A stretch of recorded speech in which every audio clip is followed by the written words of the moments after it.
Dear friends of the Dhamma, today we're going to talk about a very important, great sutra, which is called the Vitakkasaṇṭhāna Sutta. Vitakkasaṇṭhāna. So what is Vitakka? So Vitakka is a thought. We would rather say Vitakka. Vitakka means thoughts actually. What? Thoughts. Thoughts. Yeah. And Saṇṭhāna was given a lot of translations. Some translate Saṇṭhāna as being the removal of the distractive thoughts. Some translate Saṇṭhāna to be the relaxation of the thoughts. There are a bunch of meanings. We will take a look of how this sutra goes. So basically I would say how to relax or remove your distracting thoughts. So can anybody tell me what is a distraction? We'll start from there. What is a distraction? How do you simply put into your words a distraction? If I try to meditate, some distracting thought comes. Can come, right? So not even at the time we meditate, but also at other times too, when we are awake, I think we get a lot of distractions rather,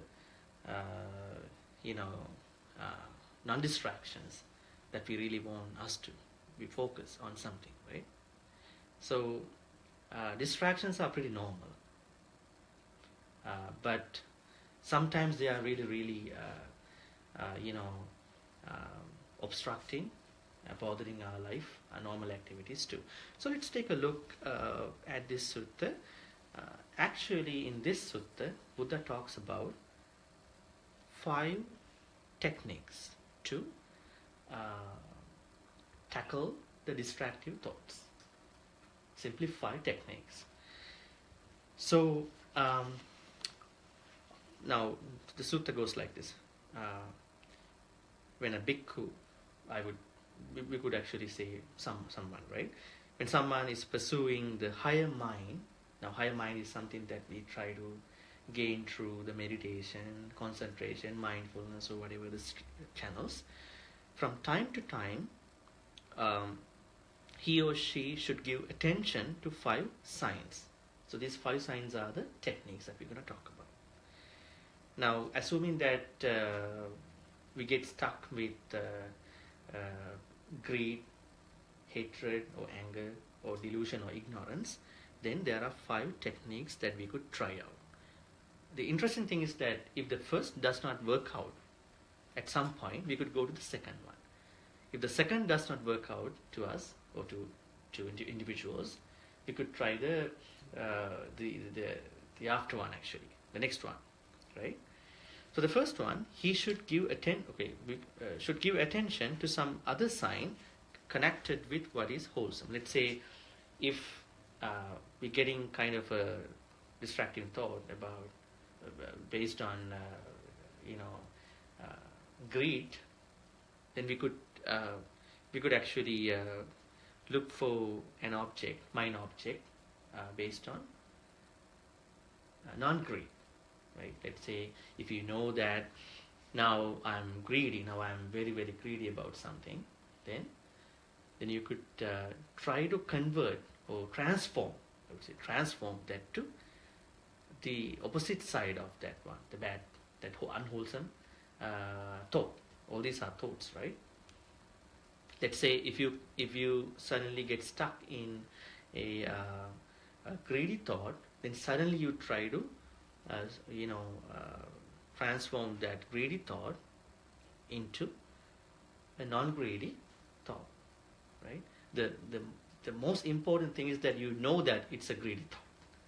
Sometimes we don't know it's a greedy thought, right? Or a kind of an angry, kind of a ignorant thought, because we don't perceive that to be angry or greedy or other ignorant thoughts. So as long as we do not try to perceive that to be such, then we don't know what is the next.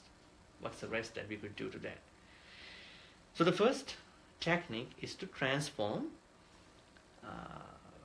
any unwholesome thoughts come from greed, hatred, delusion into the good side of those thoughts.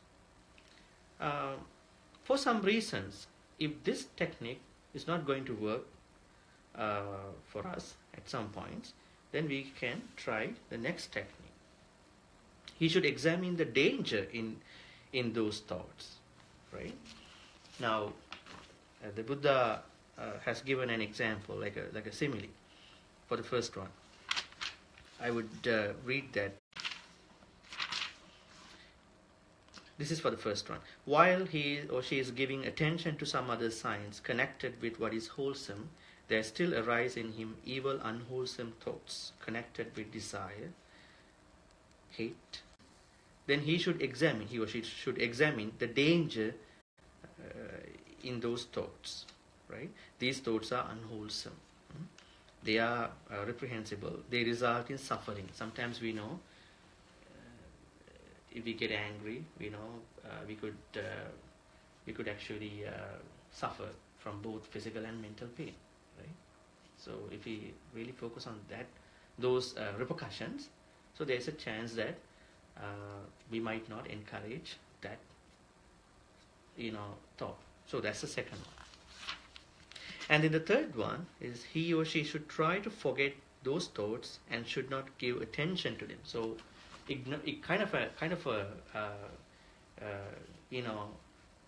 ignorance, actually ignoring any thoughts, distracting thought. Sometimes you can ignore, right? I think we talked about this technique in the Sabbasava Sutra, right?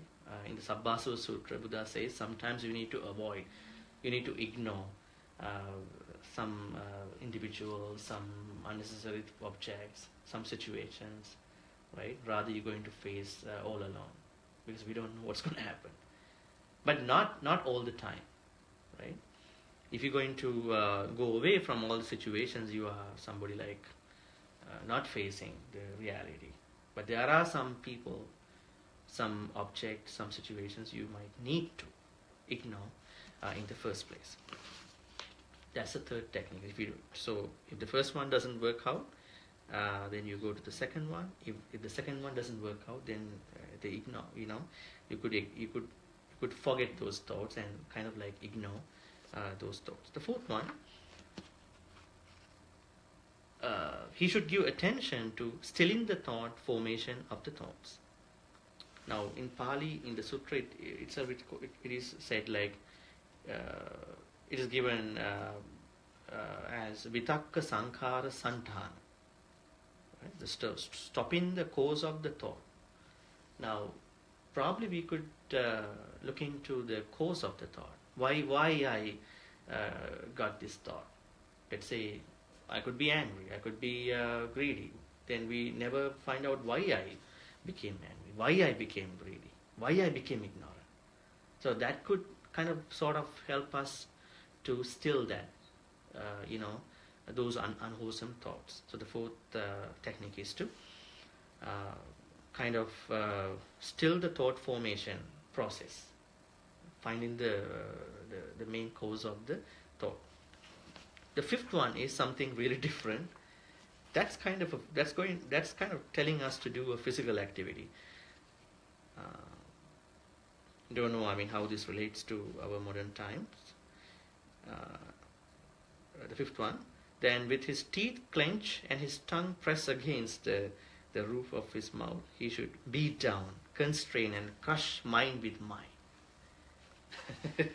Probably this is the worst case scenario, I guess. Like if any of the previous four not going to work for you, it's like something that you're going to do pretty much with your physical components of your body. I don't think that we might go to that extent, but we don't know, right? We don't know what kind of thoughts will come to us. So I would like to read a bit of the first one and then see how Buddha talks about it. And he says, okay,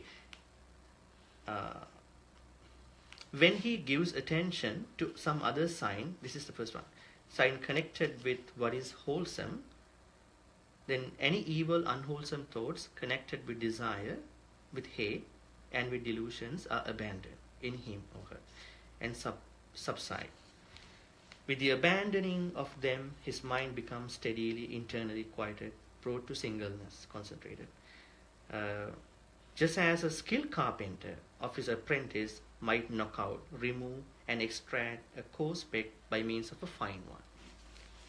These examples were pretty much that time examples. So that's how that the first technique happens. The second one, the same thing. I told you how that goes. It is to examine the danger in those thoughts. You see the danger, and then you kind of like thinking to yourself, these thoughts are unwholesome, right? They are reprehensible. They result in suffering. You see the danger. You see the repercussions of those thoughts, right? And then you get away from them. Just as a man or a woman, young, youthful, and fond of ornaments, would be horrified, humiliated, and disgusted if the carcass of a snake or a dog or a human being were hung around his or her neck. This is actually, these examples were given, those time examples. Don't take them seriously. But these things are really horrible at that time. If that happens, so you don't want to get it, into those places, right? The third technique. What's the third technique? It's like forgetting, like ignoring, right? How that goes. Just as a man with good eyes who did not want to see forms, rupa, right, that had come within the range of sight, would either shut his eyes or look away. This is kind of a problematic example, because in one of the other sutras in this Majjhima Nikaya called Indriya Bhavana, Buddha goes with a different kind of way to talk about how we can calm down our senses. Now he was actually giving us an example. I think few individuals approached the Buddha and asking the Buddha, now what if I close my eyes whenever I feel that I'm seeing some unwholesome sights? Would that be a good thing to calm my piece of eyes? Then Buddha said, so blind people are better than you then. A blind guy will be better than you, because blind people don't see anything, right? So one other individual approached the Buddha and said, the Buddha, I hear some unwanted things that I really don't want to hear. So what if I close my piece of ears actually, or close them? Then a kind of a deaf person will be better than you. Then he will be an arahant faster than you. Now those things get contradicted in this context, but I guess this is kind of a different approach to calming your thoughts. Those were given to the senses actually, right? Hearing, seeing, and all these. Those are related to the senses. But in here, these are related to the thoughts. How to tackle down the negative, distractive thoughts. Anyway, so here he says, just as a man with good eyes who did not want to see forms that had come within range of sight would either shut his eyes or look away. We could ignore, right? The same way. The fourth technique was the example and how he described. When he gives attention to stilling the thought formation of those thoughts, because I was telling you here she tries to know the cause of the thought, why I got this thought, and then it is just as a man walking fast might consider, why am I walking fast, right? What if I walk slowly? Reasons, right? And he would or she would walk slowly, then she might consider, why am I walking slowly? What if I stand? And he would stand. Like, so pretty much looking into the cause of that action, right? The last one, the fifth one, and he says that physical activity, right, for the worst case scenario. Then with his teeth clenched and his tongue press against the roof of his mouth, she should beat down, constrain, and crush mind with mind. When with his or her teeth clench and his tongue or her tongue press against the roof of the mouth, he or she beat down, constrain, crushes mind with mind. Then any evil, unwholesome thoughts connected with desire, with hate, with delusion are abandoned in him or her. I guess this is the worst case scenario. But anyway, these are 5 techniques that we could most likely use when we are in trouble. So that's what we could learn from this sutra. What is the difference between the second and the fourth? Okay, second one is to see to examine the danger. Analyze.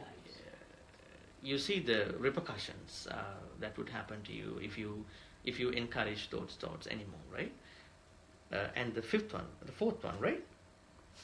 The second one is to examine the danger, and then what's the other number? Fourth. Fourth one is to see the cause of the thought. Why I got this thought. But if you examine the Yeah. reason why, Yeah. then that means you are dwelling on that. You have to know that it is bad. Not, No, actually, examine the danger that goes Danger is- I can to understand. repercussions. Yeah. Examine the cause, if you think of the cause, yeah. it might not allow you to avoid that. No, actually, I guess at this point that individual is involving in that activity. Yeah. Like he or she walks here, right? And Yeah. in the example, now he or she thinks that why I walk. Actually, when you talk about the fourth one, you have gone a little bit farther from that activity, right? In the second place, you have some more options to stop that negative or bad thought. So now you can't compare these two. At the fourth stage, that means you have a little bit developed that thought. At that time, at least to think about the cause. But if you see the danger, you could have stopped that bad thought. So they are not actually equal in the sense of the damage. Mm-hmm. So in the second one, technique, there is less damage at that point. But in the fourth one, there is damage going on, disadvantages going on, but you still have a different way of approaching those negative thoughts. So any questions? Did anyone do philosophy here? Yeah. Is it something, is it, To me, Buddha was a philosopher, so that's yeah, that's his why philosophy. I haven't done, but it looks like philosophy, Yeah. right?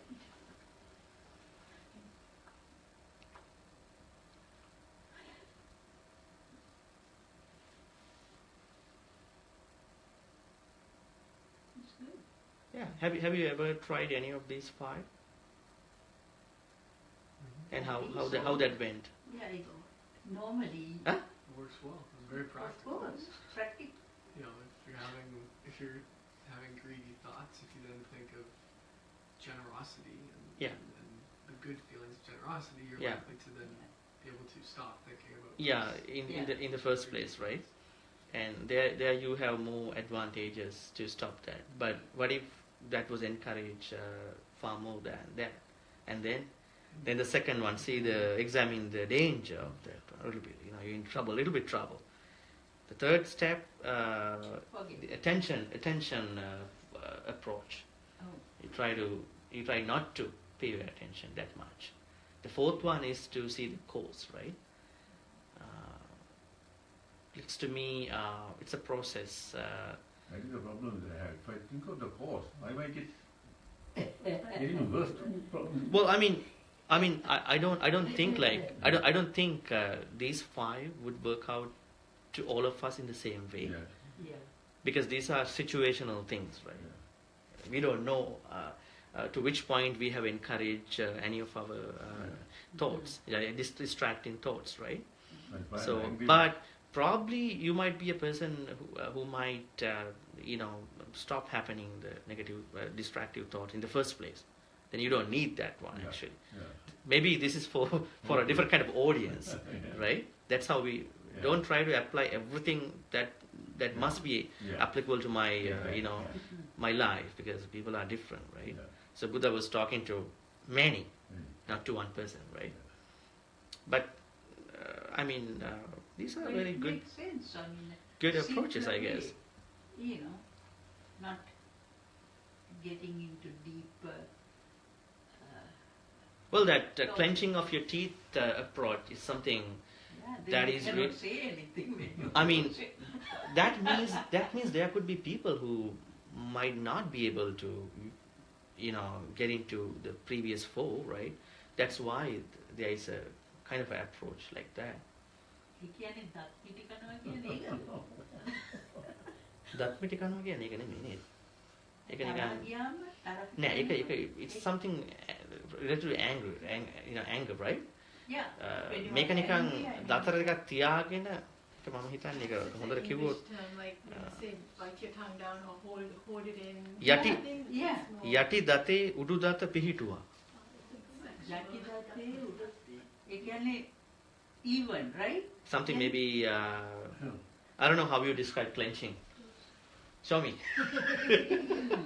Maybe you just press your teeth together Teeth really together. hard. But Yeah. But then, so if you do that, I don't know. Is it something my friends, gnashing? Like, is it something gnashing? I don't know how they call well, it. like mashing mind with mind. I think the way I interpret this is when you clench, if you just clench your teeth down and put your tongue, the roof of your mouth, you're putting so much energy into that action that Yeah. you forget or you ignore Yeah. or you Yeah. kind of combat that other negative thought. And so that mashing of mind versus mind is kind of that process. and then Yeah, that's a good it's not really- Yeah. And especially if you've gone that far to that level, Yeah. then in that moment that might make you not punch someone or do something bad, and then you might calm down and you could think of the other ones, but in that moment maybe doing that is the best start for some Holding people. yourself back. Yeah. That's a way of controlling yourself, I mean. Yeah. At least to minimize the Yeah. biggest damage that Yeah. might cause to yourself and to other people. Other people. I don't think, I'm hopeful that we might not be into that approach. But there is an approach like that. Yeah. Which keep in mind. So in case, for the worst case scenario, You we can could. force harm to yourself What it by is. doing that. I don't think something like that you're torturing yourself. Something.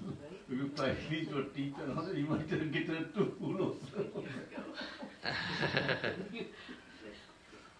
Anyway, I guess this is maybe this was actually applicable to the Buddha's time. We don't know. Yeah. Oh no, even Right? today, I think even I today mean- you can use, and if that's a good way, I mean, think of the opposite. No, actually, Buddha was saying that if the first one doesn't work out to you, then Yeah. go to the second one. Next So step, don't right? try the fifth one first, Yeah. and then Yeah, Yeah. exactly. Yeah. something like that. Yeah. So try from the first one. If it Fifth doesn't one work is out, Yeah. then try the second one. Yeah. Last So resort I is- don't think like we might go that far. We Hopefully. I mean, we hopeful, I guess, because we work on our mental culture, right? Yeah. How we I think day-to-day maintain life our- you can use these techniques. I think you can. yeah, these are really really good techniques. Yeah. Fun. Mhm. All day. So keep in mind, I mean, Buddha gave these 5 techniques for the distractive thoughts, Yeah. right? So for pretty much for the distractions. Now in the Sabbasava Sutta, he talks about defilements, pretty much in the sense of defilements. But in the Vitakkasaṇṭhāna Sutta, he talks about these techniques, these 5 techniques, in the context of distractions. Now, distractions are the things that take us to defilements. We never see that in that approach.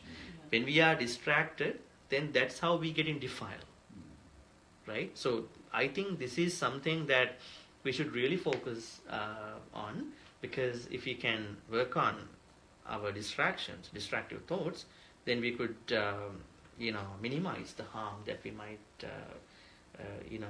take after encouraging distractions into a point that we get defiled, right? Buddha never talks about asava kilesa at this point. He talks about distractions, vitakkas, right?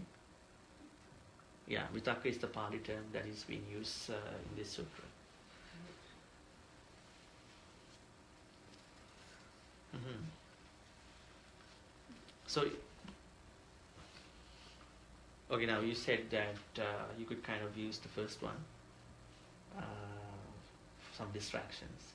Actually, do we know that we get distracted, or we just go with the flow of the thoughts? Sometimes. What is? Huh? You know, Yeah, you know. sometimes. Sometimes. I think maybe most of the you're not- time we don't know we get distracted. Could be, I yeah. think I only really notice when I'm meditating because I'm trying to Yeah, focus. yeah. But if you're driving or you're walking, like your mind is just wandering and Yeah, that's you what. don't Yeah. try to bring Meditation- it back, it's just wandering. Kind of meditation is something really a deeper practice. Then you know that specifically that okay, this is something into the meditation. This is something that that is not really good for my meditation. But the most important thing is our normal activities, normal general activities. Yeah. But I think at that point, we don't know that these are distractions. We just go with them. Most of the time. Sometimes we know, but most of the time. Because we perceive them to be very unique perceptions that we have. We don't know that they are distracted or not. We think this is my view. This is my way of seeing this. This is something that happens to me, then I encourage it, right? But we never try to understand, most of the time, that these are distractions which take us to defilements at the end, which will cause more harm. So I think in the first place, you could try the first one, once again, if I'm to mention them, to give attention to the opposite side of the this evil side. Let's say if it is a greedy thought, then you transform that to the non-greedy, generosity. And then if it is the anger, then you try to see the loving kindness. So right? If it is the delusion, moha, then you try to see the wisdom. Right? So delusion and wisdom, moha and panya. In Pali we call lobha and dana, and dosa, metta. Metta is the opposite side, and moha is the ignorance, and then the opposite side is panya, wisdom. So those are the opposite side. If I am to be very specific in Pali language, then that what they mean.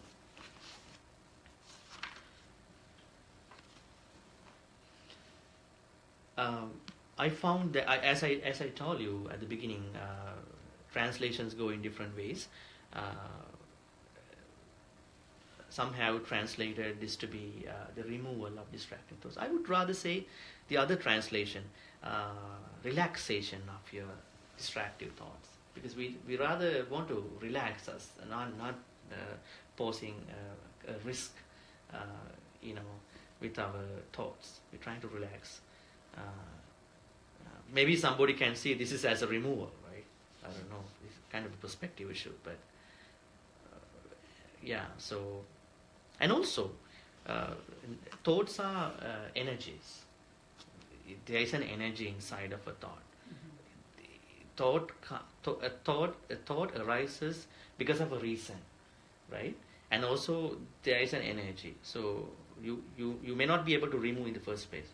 That's why you need to transform that energy into the positive side of that, to make it a kind of a positive outcome. Let's say if you just come out of a greedy thought, then you try to see that this is not a positive, healthy feeling or kind of a thought. So you transform that to a generous thought.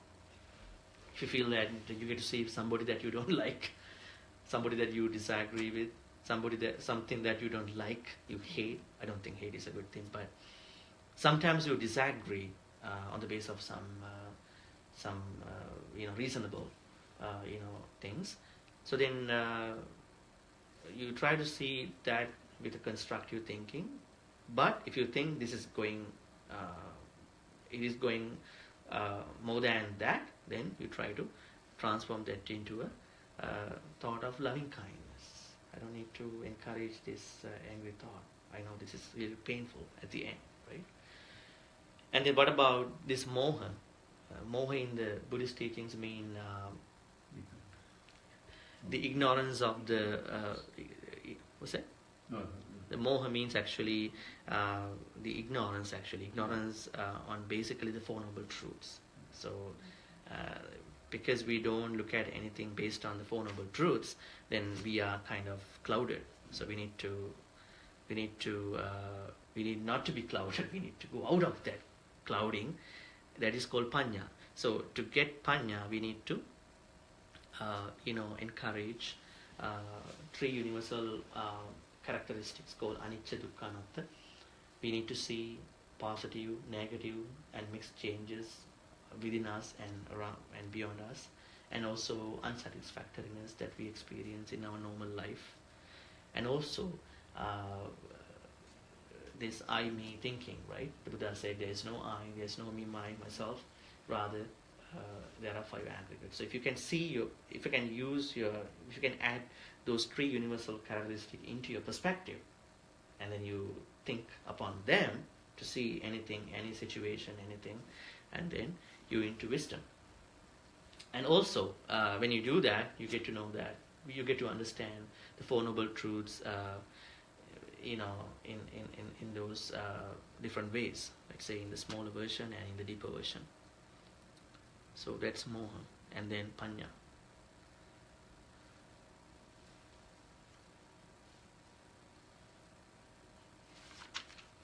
Well, I mean,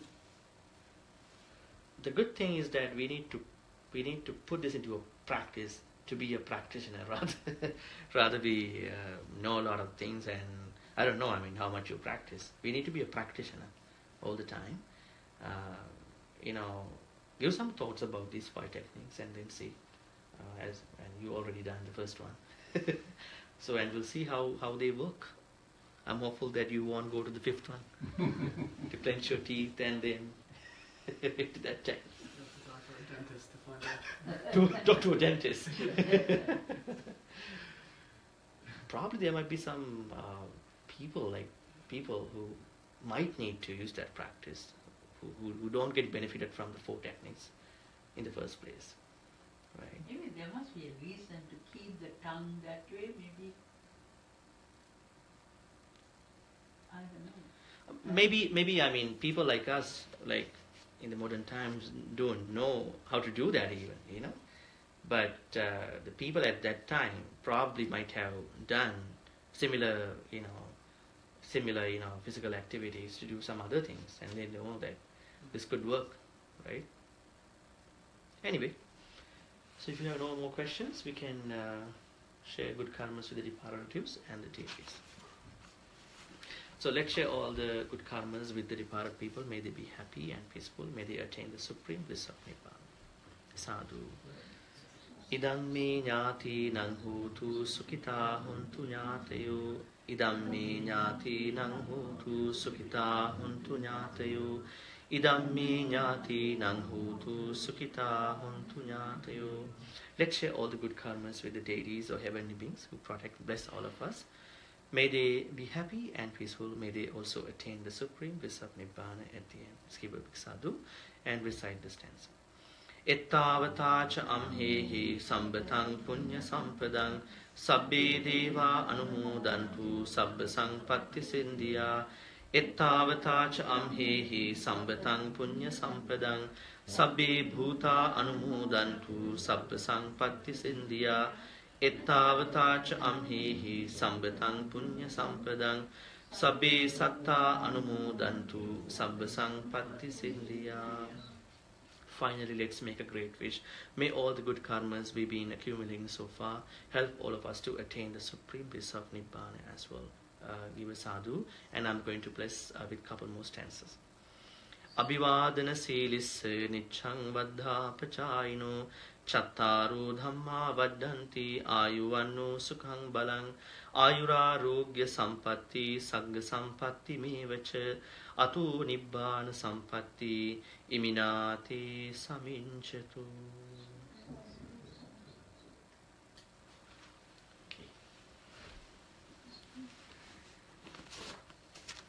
It was a very short sutra, so that's why we we wrapped up in a shorter time. It's okay.